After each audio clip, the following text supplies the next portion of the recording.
दोस्तों अभी हमारे पिछले एक वीडियो में हमने टॉप 10 मेका काइजूस के बारे में बात की। अब उस लिस्ट में हो सकता है कि हम सबकी पहली पसंद अलग अलग हो, पर अगर मैं अपनी बात करूं तो इनमें एक नाम ऐसा था जिसे मैं और भी ज्यादा देखना पसंद करूंगा। ज्यादा लेफ्ट राइट की बातें करे बिना बता दूं कि मैं बात कर रहा हूं मेका कॉन्ग की।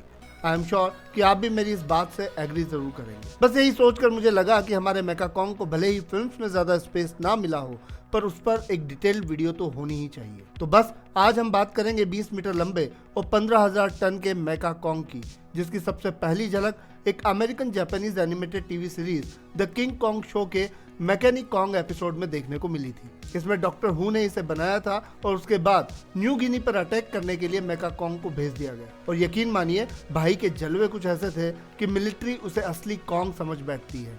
पर यह गलतफहमी जल्दी दूर हो जाती है जब प्रोफेसर बॉन्ड और उनके बच्चे असली कॉन्ग को न्यू गिनी ले आते हैं, जिसके बाद इन दोनों के बीच होता है महासंग्राम। बोले तो जबरदस्त मुकाबला, और आप विश्वास नहीं करेंगे पर कॉन्ग के लिए ये लड़ाई आसान नहीं रहती। रीजन क्लियर था कि मेका कॉन्ग काफी स्ट्रांग होता है और इसलिए उसे चोट पहुंचाना आसान नहीं होता। पर ऐसी लड़ाइयों में कई बार मसल पावर से ज्यादा आपका दिमाग काम आता है, और ऐसा ही कुछ यहाँ भी हुआ। कॉन्ग मेका कॉन्ग को समुद्र में गिरा देता है, जिसके कारण उसमें शॉर्ट सर्किट हो जाता है और वो सिर्फ टिन का एक डब्बा बनकर रह जाता है, जिसे डॉक्टर हू हेलीकॉप्टर से वहां से उठाकर ले जाते हैं। अब इस टीवी शो में मेका कॉन्ग को ज्यादा फुटेज नहीं मिली, पर इसके अगले साल यानी 1967 में इसने बड़े पर्दे पर एंट्री मारी।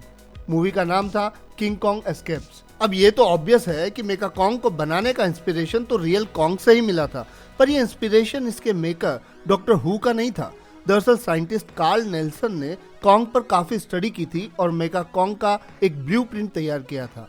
पर नेल्सन को इस बात का अंदाजा हो गया था कि कॉन्ग का ये रोबोटिक वर्जन अगर बनता है तो सही नहीं होगा, और उन्होंने इस पर आगे काम करने का आइडिया ड्रॉप कर दिया। और फिर एंट्री होती है डॉक्टर हू की, जिसने चांस पे डांस मारा और नेल्सन के डिजाइन चुरा लिए और उसकी हेल्प से एक पावरफुल रोबोट तैयार कर लिया, जिसे हम जानते हैं मेका कॉन्ग के नाम से। मेका कॉन्ग को बनाने के पीछे डॉक्टर हू के इंटेंशंस शुरू से ही गलत थे और वो उसे गलत काम के लिए ही यूज करना चाहता था। उसने सबसे पहले मेका कॉन्ग को जिस काम पर लगाया वो था एलिमेंट एक्स को निकालने का। दरअसल एलिमेंट एक्स मास डिस्ट्रक्शन के हथियार बनाने में यूज होता था, पर डॉक्टर हू को अंदाजा नहीं था कि एलिमेंट एक्स कितना पावरफुल है। उसके कारण मेका कॉन्ग में टेक्निकल प्रॉब्लम हो जाती है, जिसके बाद डॉक्टर हू के शैतानी दिमाग में एक नया आइडिया आता है और उसने असली कॉन्ग का माइंड कंट्रोल करके एलिमेंट एक्स निकलवाने की कोशिश की। मगर इस बार भी एलिमेंट एक्स के असर से कॉन्ग की माइंड कंट्रोल डिवाइस खराब हो गई और वो वहां से भाग निकला। डॉक्टर हू एक के बाद एक अपने प्लान्स के फ्लॉप होने के कारण अब जबरदस्त गुस्से में था। उसने मैकेनिक कॉन्ग को किंग कॉन्ग को पकड़ने के लिए भेजा, लेकिन किंग कॉन्ग तब तक काफी दूर निकल चुका था, जिसके बाद डॉक्टर हू ने उसे टोक्यो भेजा और यहाँ पर एक बार फिर मेका कॉन्ग और कॉन्ग का आमना सामना हुआ। इस लड़ाई में भी मेका कॉन्ग के पसीने छुड़ा रहा था, पर बाजी तब पलट गई जब जीरो नाम के एक आदमी ने मैकेनिक कॉन्ग की हिप्नोटाइज करने वाली लाइट को तोड़ दिया। अपनी हिप्नोटाइज करने वाली लाइट के कारण ही मेका कॉन्ग पर भारी पड़ रहा था।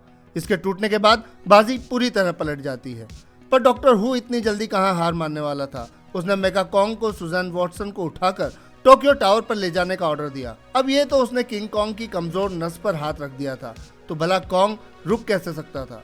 कॉन्ग सुजैन को बचाने के लिए मेका कॉन्ग के पीछे पीछे टावर पर चढ़ गया। लड़ाई के बीच में ही मिस पिराना नाम की एक लेडी मेका कॉन्ग के कंट्रोलर को अनप्लग कर देती है, जिसके कारण मेका कॉन्ग का बैलेंस बिगड़ जाता है और वो टावर से सीधे नीचे जमीन पर गिरता है। अब उसके बाद इसका क्या हाल हुआ होगा, इसका अंदाजा आप खुद ही लगा सकते हैं। इस टीवी सीरीज और फिल्म के अलावा मेका कॉन्ग हमें एक कॉमिक सीरीज में भी देखने को मिला है, और इसमें यह पहले से ज्यादा बड़ा दिखाया गया है। दरअसल इस बार इसे डॉक्टर मैड ओनियामा ने बनाया था और इसे नाम दिया था मैकेनिक कॉन्ग 2। इसे गॉडजिला का मुकाबला करने के लिए बनाया गया था और इसीलिए इस बार मेका कॉन्ग की हाइट गॉडजिला के बराबर यानी 100 मीटर थी, और इसका साथ देने के लिए था मेका गॉडजिला 3। वैसे अगर हम मेका कॉन्ग के लुक्स की बात करें तो द किंग कॉन्ग शो में मेका कॉन्ग की बॉडी ब्राउन कलर की है और ये काफी मोटा दिखता है। उसके जॉइंट्स और मिड सेक्शन पर हल्के ब्राउन कलर की पट्टियां हैं और उसकी आंखें स्क्वायर शेप की हैं, और साथ ही इसके सर के ऊपर एक विंडो होती है जिसमें बैठकर डॉक्टर हू इसे कंट्रोल करता है।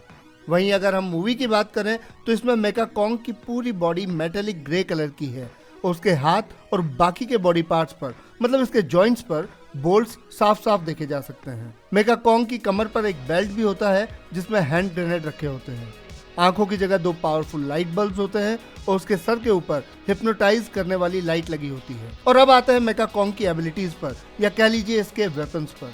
तो इसमें सबसे फाड़ू है इसकी हिप्नोटाइज करने वाली लाइट जो इसके सर के ऊपर लगी होती है, और उसकी हेल्प से ये अपने दुश्मन को कुछ समय के लिए हिप्नोटाइज कर सकता है। साथ ही अपनी ग्रेनेड बेल्ट में रखे हैंड ग्रेनेड से भी ये अपने दुश्मन को अच्छा खासा नुकसान पहुंचा सकता है। अपनी मेटालिक बॉडी के कारण ये काफी स्ट्रॉन्ग तो होता ही है, साथ ही काफी फुर्तीला भी होता है। इसकी आंखों से निकलने वाली तेज रोशनी से ये अंधेरे में भी क्लियरली देख सकता है, और साथ ही साथ जरूरत पड़ने पर ये अपने सामने वाले दुश्मन को कुछ देर के लिए अंधा भी कर सकता है। मेगा कॉन्ग इस एक फिल्म के बाद किसी दूसरी फिल्म में हमें कभी क्यों नहीं दिखा, ये क्वेश्चन इसे पसंद करने वालों के दिमाग में आना तो बनता है। पर ऐसा नहीं है कि मेकर्स ने कभी इस बारे में नहीं सोचा। 1990s में Toho company King Kong versus Godzilla film का एक नया वर्जन बनाना चाहती थी, लेकिन कॉन्ग के राइट्स यूनिवर्सल स्टूडियोज के पास थे, इसलिए ऐसा नहीं हो सका। तब तोहो ने मेगा कॉन्ग को लेकर इस प्रोजेक्ट को शुरू करने का सोचा।